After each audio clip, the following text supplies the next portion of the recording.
করে ফেলেছি, আমার ভুলের কারণে সমাজে তোমার মাথা নিচু হয়েছে, সমাজের মানুষ তোমাকে তিরস্কার করে, ও বাবা আমি ক্ষমা চাই, তুমি আমারে ক্ষমা করে দাও।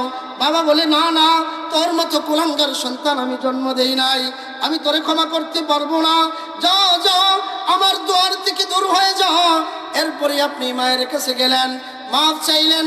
মা বলে, না না, তুমি তো বড় অপরাধ করে ফেলেছো, তোমার কারণে আমাদের সকলকে সমাজে মাথা নিচু করতে হয়, সমাজের মানুষ আমাদেরকে তিরস্কার করে, যাও যাও তুমি আমাদের ছেড়ে চলে যাও। ভাইদের কাছে গেলেন, ভাইয়েরাও ক্ষমা করে না, বোনদের কাছে গেলেন, বোনেরাও ক্ষমা করে না, বন্ধুদের কাছে গেলেন, ও বন্ধু সবাই আমার দূরে সরাই দিল, তোর লাগে কত রাত কাটাইলাম, কত আড্ডা দিলাম, কত একসাথে বসে চা পান খাইলাম, সবাই আমার দূরে তাড়ায় দিছে, কেউ আমার বুকে টাইনা নেয় না। ও বন্ধু তোর দোয়ারটা একটু খুইলা দে, আমার একটু বর জড়ায় ধর, আমারে তো সবাই তিরস্কার করে, সমাজের মানুষ আমারে মন্দ বলে, ও বন্ধু তোর দোয়ারটা খুইলা আমার একটু বুকে জড়ায় দেয় না। বন্ধু বলে, না না, তোর মতো কুলাঙ্গার বন্ধু আমাদের দরকার নাই, যা যা এখান থেকে দূর হ, তোকে আমরা চিনি না, তোর সাথে সম্পর্ক ছিল না, তোর বন্ধু আমাদের কোনোদিন ছিল না। এইভাবে আপনি সমাজের কত মানুষের কাছে গেলেন, কত মানুষের কাছে গিয়া মাফ চাইলেন, কেউ আপনাকে মাফ করে না। ওই আল্লাহ, ওই মহান রব আপনারা ডাক দিয়া বলেন, ওয়ামান ইয়াগফিরুয যুনুবা ইল্লাল্লাহ। আল্লাহ বলেন, ও বান্দা, কার কাছে তুমি মাফ চাও, কার কাছে ক্ষমা চাও? কত মানুষের দরবারে গেল, আমি তো দেখলাম, ভাইয়ের কাছে গেল, বোনের কাছে গেল, বন্ধুদের কাছে গেলা, বাবা মায়ের কাছে গেলা, কেউ তোমারে ক্ষমা করে নাই। শুনো শুনো, আল্লাহ ছাড়া এমন কেউ নাই যে তোমাকে ক্ষমা করতে পারে। ক্ষমা করার একমাত্র মালিক কে?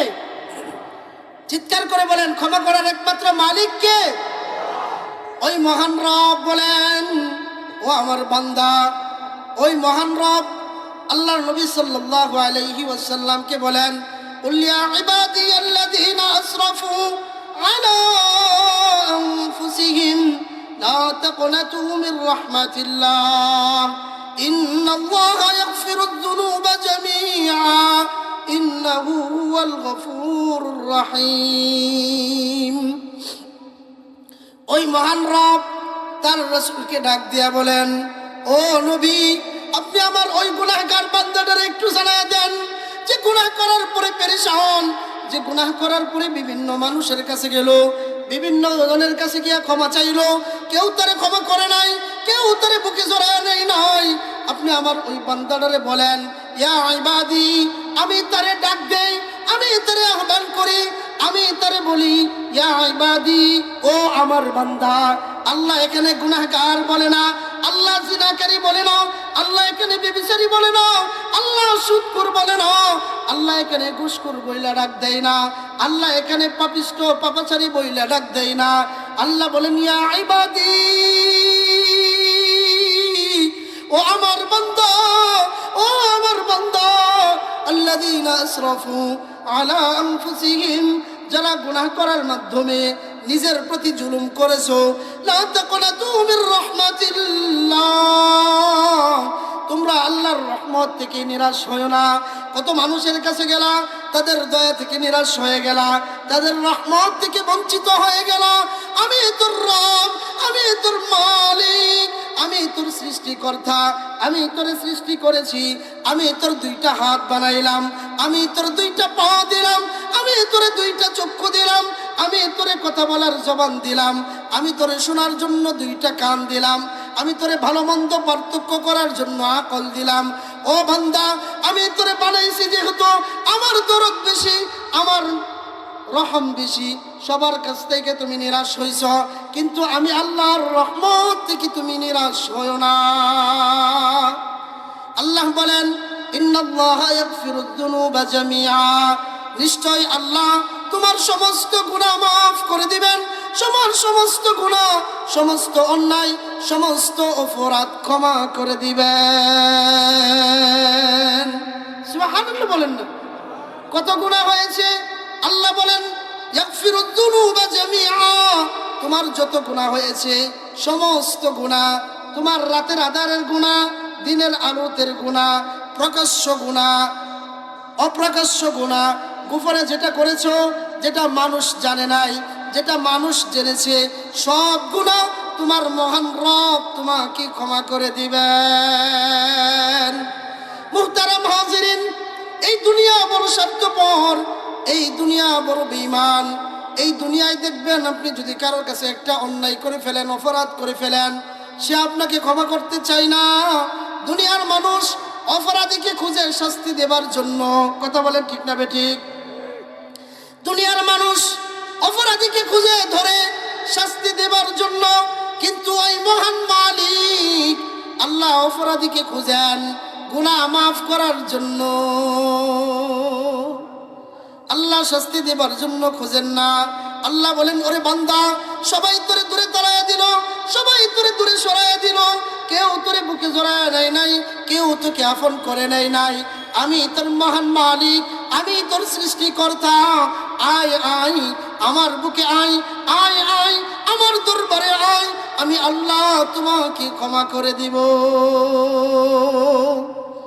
এই জন্য মুহতারাম হাজিরিন, আল্লাহ রাব্বুল আলামিন পবিত্র কোরআনুল কারীমে ডাক দিয়া বলেন, ওয়াইদা সাআলাকা ইবাদি আন্নী ফাইন্নী করিব উজিবু দাওয়াতাদ দাঈ ইযা দাআন।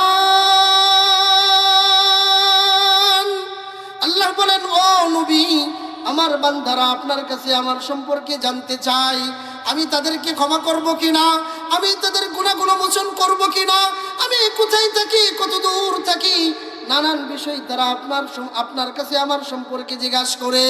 ও আমার নবী, আপনি আমার বান্দাদেরকে দাঁড়ায় দেন, ফাইন্নী করিব, আমি তো আমার বান্দার সাথে আছি, আমি তো আমার বান্দার সাথেই রয়েছি। উজিবু দাওয়াতাদ দাঈ ইযা দাআন, আমার বান্দা আমারে যখনই ডাকে তখনই আমি তার ডাকে সাড়া দেই। ও আমার মুরব্বী বাবা, ও আমার যুবক ভাই, বলেন তো এমন আপনার হিতাকাঙ্ক্ষী কে আছে যাকে আপনি যখন ডাকলেন তখনই সাড়া দিবে? সকালে ডাকলেও সে বিরক্ত হবে না, দুপুরে ডাকলেও বিরক্ত হয় না, গভীর রাতে ডাকলেও বিরক্ত হয় না। এমন হিতাকাঙ্ক্ষী আপনার কে রয়েছে? দুনিয়াতে এমন হিতাকাঙ্ক্ষী কেউ আপনি পাবেন না, কাউকে এমন আপন পাবেন না, তাকে আপনি যখনই ডাকবেন তখনই সে আপনার সহযোগিতায় ঝাঁপিয়ে পড়বে। এমন কেউ নাই। মানুষের দরবারে একবার, দুইবার, তিনবার, চারবার চাইলে মানুষ দেয়, এরপরে মানুষ বিরক্ত হয়, এরপরে বলে তোমাকে অনেক দিলাম, আর দিতে পারবো না, এবার যাও যাও, এবার তুমি আমার দরবার থেকে দূর হও। কিন্তু মহান রব বলেন, উজিবু দাওয়াতাদ দাঈ ইযা দাআন, আমার কোন বান্দা যখনই আমারে ডাকে আমি তখনই তার ডাকে সাড়া দেই। আমার বান্দাটা যদি সকালবেলায় আমার ডাক দেয় তখনও তার ডাকে সাড়া দেই, সন্ধ্যায় ডাকলে তখনও আমি তার ডাকে সাড়া দেই। আমার বান্দাটা যদি গভীর রজনীতে মানুষ যখন ঘুমে চলে যায় তখন যদি আমার ডাক দেয় তখনও আমি তার ডাকে সাড়া দেই। এজন্য মুহতারাম হাজিরিন, আল্লাহ রাব্বুল আলামিন চান বান্দা যেন গুনাহ ক্ষমা করায়া বান্দা যেন জান্নাত প্রাপ্তি হয়, জান্নাতের অধিকারী হয়। মুহতারাম হাজিরিন, আমরা গুনাহ করার পরে মনে করি আমি এত গুনাহ করে ফেলেছি, এই গুনাহ তো আল্লাহ মাফ করবেন না, এই অপরাধ তো আল্লাহ মাফ করবেন না। আমরা পেরেশান হয়ে যাই, আমরা বড় টেনশনে থাকি। আল্লাহ বলেন, টেনশনের দরকার নাই, আমি রব তোর গুনাহ ক্ষমা করার জন্য প্রস্তুত, আমার কাছে তুমি মাফ চাও, আমি আল্লাহ তোমাকে মাফ করে দিব। মুহতারাম হাজিরিন, ওই মহান রব কত বড় বড় গুনাহগারদেরকে মাফ করে দিয়েছেন, ইতিহাসের পাতায় বর্ণিত আছে।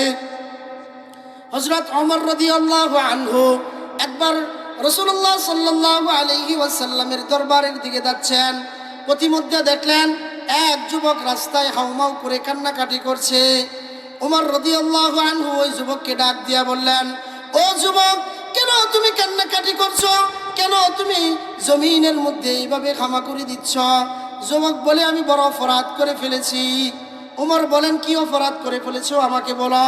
যুবক বলে, না না, এই অপরাধের কথা বলা যাবে না, আমি তো বড় অপরাধ করে ফেলেছি, আমি হয়তো এই অপরাধের ক্ষমা পাইব না। এই বইলা যুবক এত বেশি কান্নাকাটি করতেছিল।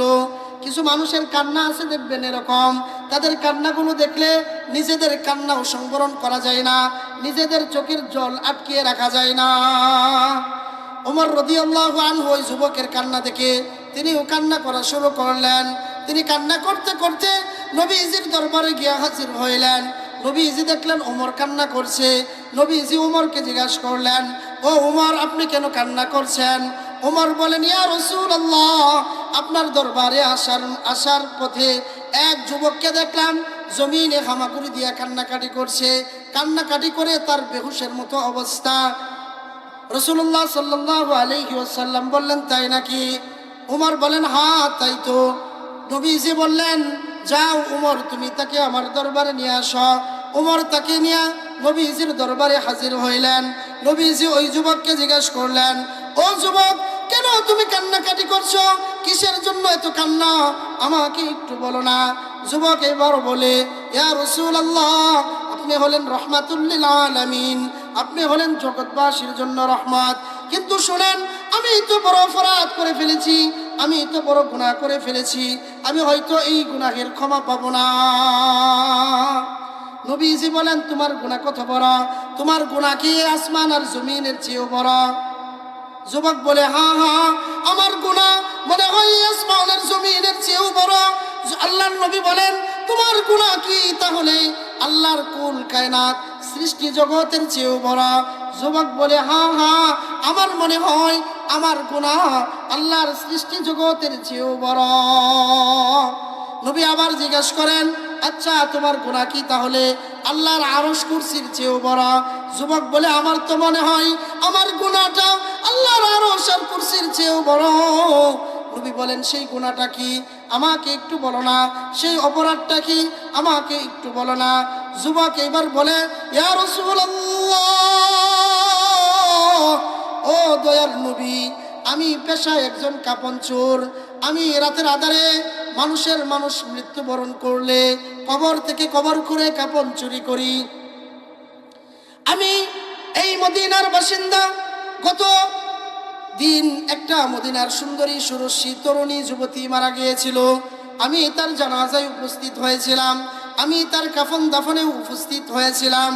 আমি তার কাফন দাফনের পরে মানুষ যখন আপন আপন গন্তব্যে চলে গেল, আমিও বাড়িতে চলে গেলাম। কিন্তু আমার যে পেশা কাপন চুরি করা, আমার মাথার মধ্যে ওটা ঘুরপাক খাচ্ছিল।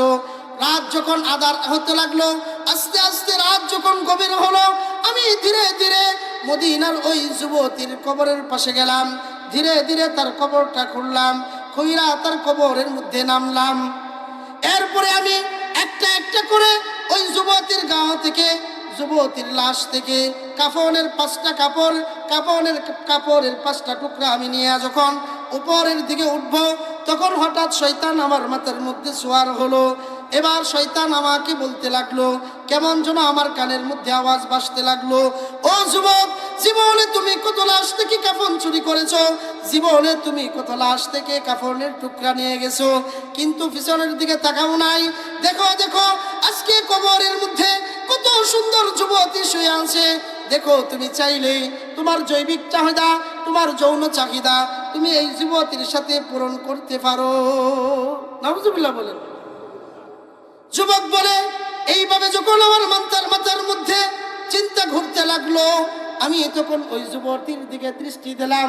দেখলাম এত সুন্দর যুবতী, এত সুন্দর তার চেহারা, এত সুন্দর তার গঠন, এত সুন্দর তার অবয়ব, আমি তৃতীয় এরকম কোনো তরুণী দেখি নাই। আমার মাথার মধ্যে শয়তান সোয়ার হইল। আমি ওই যুবতীর সাথে কবরের মধ্যে জিনায় লিপ্ত হয়ে গেলাম। এবার যুবকটা বলতে লাগলো, ইয়া রাসূলুল্লাহ, ওগো দয়ার নবী, আমি যখন ওই যুবতীর সাথে জিনা করার পরে আমি যখন কবর থেকে উপরে উঠতে লাগলাম, হঠাৎ কেমন জানি আমার কাছে মনে হলো আল্লাহ ওই যুবতীর জবানটা খুলে দিয়েছেন। যেন ওই যুবতীটা আমাকে বলতেছিল, ও যুবক, কেন তুমি আমার সাথে এমন অপকর্ম করলা? কেন তুমি আমাকে সমস্ত মৃতদের মধ্যে, মাইয়্যিতদের মধ্যে আমাকে উলঙ্গ করে ফেললা? কেন তুমি আমাকে নাপাক বানায়া দিলা? আমার আত্মীয় স্বজন আমাকে গোসল দিয়ে আমাকে পবিত্র করে তারপরে কাফনের কাপড় পরিয়ে আমাকে দাফন করেছিল। ও যুবক, তুমি কেন আমার সাথে এমন কাজটা করলা? কেন তুমি আমার গা থেকে কাফনের কাপড়গুলো খুললা? কেন তুমি আমার সাথে, আমি একজন মৃত মানুষ, আমি তোমাকে ফেরাবার ক্ষমতা নাই, আমি তোমাকে বাধা দেওয়ার ক্ষমতা নাই, কেন তুমি আমার সাথে জিনায় লিপ্ত হইলা? ওই যুবক বলেন, ওই যুবতী মৃত লাশ যেন আমাকে বলছিল, আমি আজকে তোমাকে বাধা দিতে পারি নাই, কিন্তু শোনো শোনো, আমার একজন মালিক আছেন, আমার একজন সৃষ্টিকর্তা আছেন, আমার একজন রব আছেন, আমার একজন আল্লাহ আছেন। আমি তোমাকে আমার ওই মহান রবের দরবারে, আমার ওই সৃষ্টিকর্তার দরবারে, আমার ওই মালিকের দরবারে তোমাকে উপস্থিত করব।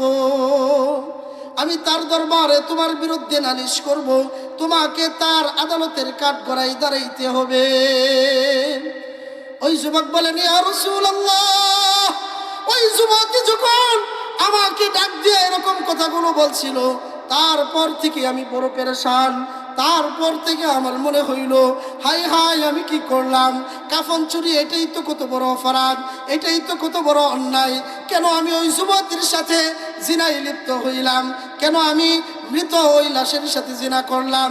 ইয়া রাসূলুল্লাহ, এটা তো এত বড় গুনাহ, আমার মনে হয় এই গুনাহ আমার আল্লাহ ক্ষমা করবেন না। দয়ার নবী যখন এই ঘটনা শুনলেন, নবীজি তখন বললেন, ও যুবক, আসলেই তো তুমি বড় অপরাধ করে ফেলেছ, আসলেই তো তুমি খুব বড় অন্যায় করে ফেলেছ। যুবক যখন নবীর জবান থেকে এই ধরনের কথা শুনলো, যুবকটা একটা চিৎকার দিয়া নবীর দরবার থেকে পালায় গেল। ওই যুবকের আর কোনো খবর নাই। একদিন, 2 দিন, 3 দিন চলে গেল। ওই যুবকটা একটা পাহাড়ের পাদদেশে গিয়া মহান রবরে ডাক দিয়া বলে, ও আল্লাহ, ও আমার মহান মালিক, এই গুনার কারণে সমাজের মানুষ আমাকে মন্দ বলবে, তিরস্কার করবে। ও মহান মালিক, এই গুনাহ তো কেউ মাফ করবে না, এই গুনাহ তো কেউ ক্ষমা করবে না।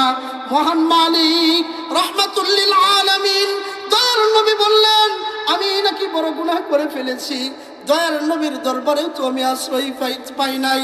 ওগো আল্লাহ, আমার যাওয়ার আর কোনো জায়গা নাই, আমি কোথায় যাইব, কার কাছে যাইব, কার কাছে আশ্রয় চাইব? আমার তো কেউ নাই। ওগো আল্লাহ, আপনি হলেন রহমান, আপনি হলেন মহান রব, আপনি হলেন আমার সৃষ্টিকর্তা। ওগো আল্লাহ, আপনি আমারে মাফ করে দেন।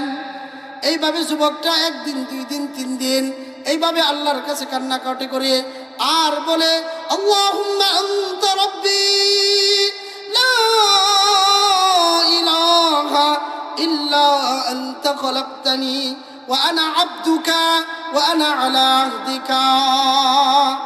ওই যুবকটা আল্লাহর কাছে দরবারে হাত উঠায়া বলে, আল্লাহুম্মা আনতা রাব্বি, ওগো আল্লাহ, আপনি হলেন আমার রব, লা ইলাহা ইল্লা আনতা, আপনি ছাড়া কোনো ইলাহ নাই, আপনি ছাড়া কোনো মাবুদ নাই, আপনি ছাড়া কোনো উপাস্য নাই। খলাকতানি ওয়া আনা আবদুকা, আপনি আমাকে সৃষ্টি করেছেন আর আমি হলাম আপনার বান্দা। যুবকটা ডাক দিয়ে বলেন, খলাকতানি, আপনি আমারে বানাইছেন, আপনি হলেন আমার সৃষ্টিকর্তা, ওয়া আনা আবদুকা, আর আমি হইলাম আপনার গোলাম। ও মুহতারাম হাজিরিন, এই কথা যখন মহান রবরে বলে, আপনি হলেন আমার সৃষ্টিকর্তা, আমি হলাম আপনার বান্দা, আমি হলাম আপনার গোলাম, আল্লাহর রহমতের দুয়ারে জোয়ারে তখন জুশ এসে যায়। আপনার সন্তানটাও যখন দেখবেন, আপনি যখন তাকে শাসন করেন, ছোট্ট বাচ্চাটাকে শাসন করেন, ওই বাচ্চাটা দেখবেন শাসনের এক পর্যায়ে যদি বলে, বাবা তুমি হলো আমার জন্মদাতা, আমি তো তোমার এই সন্তান, তুমি আমারে মাইরো না, তুমি আমারে প্রহার কইরো না, বাবা আমি তোমার সন্তান, তুমি আমার বাবা, আমারে মাফ কইরা দাও। বাবার মনটা পাথরে হয়ে গেলেও বাবার মনটা তখন নরম হয়ে যায়, বাবা ওই সন্তানটাকে ক্ষমা করে দেয়। মুহতারাম হাজিরিন, আমার ছোট একটা বাচ্চা, ছোট 3 বছর, 3.5 বছর, 4 বছর এরকম বয়সের একটা বাচ্চা আমার। ওই বাচ্চাটা তার মাকে প্রায় সময় একটা কথা বলে, আমিও শুনি। মাঝে মধ্যে তাকে ধমক দিলে খুব চঞ্চল বাচ্চা, মাশাআল্লাহ। মাঝে মধ্যে তার মা যদি তাকে শাসন করতে চায়, তার মাকে বলে, তুমি না আমার মা, আমি না তোমার ফুত, তাহলে তুমি আমাকে কেন মারবা? আমার ছোট বাচ্চাটা তার মাকে বলে, তুমি না আমার মা, আমি না তোমার ফুত, তাহলে তুমি আমাকে কেন মারবা? আমাকে তুমি মারতে পারবা না। এই কথা বলার পরে তার মা দেখি তাকে বুকে জড়ায় নেই। ও মুসলমান, মা তো সন্তানকে বানাই নাই, মা তো সন্তানকে শুধু জন্ম দিছে, মাত্র 10 মাস 10 দিন গর্ভে ধারণ করছে। এই চেহারা আপনার, এই চেহারা আপনার মা বানাই নাই, আপনার এই গঠন আপনার বাবা বানাই নাই, আপনার 2টা হাত আপনার মা দেয় নাই, আপনার 2টা পা আপনার বাবা দেয় নাই, আপনার কথা বলার ক্ষমতা আপনার মা বাবা দেয় নাই, আপনার চোখ আপনার মা বাবা দেয় নাই, আপনার পুরা দেহটা আপনার মা বাবা দেয় নাই। এটা বানিয়েছেন আপনার মহান মালিক আল্লাহ। সুতরাং আল্লাহকে যখন আপনি বলবেন, খলাকতানি ওয়া আনা আবদুক, ও আল্লাহ আপনি আমাকে বানাইছেন, আমি হলাম আপনার গোলাম। এবার বলেন, আল্লাহ আপনাকে ক্ষমা করবেন না করবেন না? 100% ক্ষমা করবেন। ওই যুবকটা আল্লাহর দরবারে কান্নাকাটি করে বলে, আপনি হলেন আমার মালিক, আমি হলাম আপনার গোলাম, আপনি আমারে ক্ষমা করে দেন। হাদিসে বর্ণিত হয়েছে, ওই যুবকটা 1 দিন, 2 দিন, 3 দিন, 4 দিন, 10 দিন, 20 দিন, 30 দিন, 39 দিন, 40 দিন পর্যন্ত আল্লাহ তাআলার দরবারে এভাবে কান্নাকাটি করেছে। 40 দিন পরে আল্লাহ রাব্বুল আলামিন হযরত জিবরাইল আলাইহিস সালামকে নবীজির কাছে পাঠাইলেন। জিবরাইল আলাইহিস সালাম এসে নবীজিকে জিজ্ঞাসা করলেন, হে আল্লাহর রাসূল, আল্লাহ তাআলা জানতে চেয়েছেন এই কুল কায়নাতের মাখলুকাত আপনি সৃষ্টি করেছেন নাকি আল্লাহ সৃষ্টি করেছেন? নবীজি বলেন, কুল কায়নাতের সৃষ্টিকর্তা হলেন আল্লাহ, আমাকেও তো বানিয়েছেন আল্লাহ। জিবরাইল আবার বলেন, ইয়া রাসূলুল্লাহ, আল্লাহ তাআলা জানতে চেয়েছেন এই কুল কায়নাতের মাখলুকাতকে রিজিক আপনি দেন না আল্লাহ দেন? নবীজি বলেন, কুল কায়নাতের যত মাখলুকাত আছে সমস্ত মাখলুকাতের রিজিক দেন তো আল্লাহ, আমাকেও রিজিক দেন আল্লাহ। জিবরাইল আলাইহিস সালাম বলেন, ইয়া রাসূলুল্লাহ, আল্লাহ আরো জানতে চেয়েছেন বান্দাকে মাফ আপনি করেন না আল্লাহ করেন? নবীজি বলেন, বান্দা যেহেতু আল্লাহর, মাফও করেন আল্লাহ। জিবরাইল আলাইহিস সালাম বলেন, ইয়া রাসূলুল্লাহ, আপনার দরবারে 40 দিন আগে এক যুবক এসেছিল, কবরে মৃত তরুণীর সাথে জিনা করার ঘটনা শোনাইছিল, আপনি তার খবর জানেননি, সে কোথায় আছে, কেমন আছে? নবীজি বলে, না না, ওই দিনের পর থেকে যুবকের কোনো খবর তো আমি জানি না, যুবক কোথায় আছে সেটা আমি জানি না। নবীজি বলেন, ইয়া রাসূলুল্লাহ, আল্লাহ ওই যুবকটাকে মাফ করে দিয়েছেন। সুবহানাল্লাহ বলেন। এত বড় গুনাহগার, এত বড় নাফরমান, আল্লাহ তার ক্ষমার ঘটনা জিবরাইলকে দিয়া নবীর কাছে পাঠাইলেন। নবীকে জানাইলেন, মাফ যেহেতু আল্লাহ করেন, ও জিবরাইল আমার বন্ধু হাবিবুল্লাহকে বলে দাও আমি ওই যুবককে ক্ষমা করে দিয়েছি। জিবরাইল বলেন, ইয়া রাসূলুল্লাহ, ওই যুবক কোথায় আছে আমি জানি। ওই যুবক আপনার দরবার থেকে চিৎকার দিয়ে বের হয়ে যাওয়ার পর সে এক পাহাড়ের পাদদেশে গিয়ে আশ্রয় নিয়েছে, সেখানে সে কান্নাকাটি করতেছে। নবীজি এবার সাহাবীদেরকে ডাক দিয়ে বলেন, ও আমার সাহাবীরা, কে কোথায়, আসো আসো, আমার পাগলা ওই সাহাবীরা ডাক দাও, ওই যুবকরে ডাক দাও, ওই যুবকরে গিয়া শোনাও যে আল্লাহ তাকে মাফ করে দিয়েছেন, আল্লাহ তার জীবনের, আল্লাহ তার ব্যভিচারের, আল্লাহ তার গুনাহগুলো ক্ষমা করে দিয়েছে। সাহাবীরা গিয়া দেখেন ওই যুবক 40 দিন পর্যন্ত খাবার নাই, মাটির সাথে হামাগুড়া দিয়া মহান রবরে শুধু ডাকছে আল্লাহ। সবাই দূরে তাড়ায় দিল, সবাই দূরে সরায় দিল। আপনি আমারে ক্ষমা করেন, আমি আপনার কাছে ক্ষমা চাই। এইভাবে যখন যুবকটা 40 দিন কান্নাকাটি করেছে, আল্লাহ ওই যুবকটার গুনাহগুলো মাফ করে দিয়েছেন। ও আমার বাবা, ও আমার যুবক ভাই, ও আমার বন্ধু, বলো তো তুমি এত বড় গুনাহ কি তোমার জীবনে হয়েছে? তুমি কি কোনো নারীর সাথে কবরে গিয়া জিনা করছো? না না, আমার তো বিশ্বাস তুমি এই গুনাহ করো নাই। আমার তো বিশ্বাস কবরে গিয়া তুমি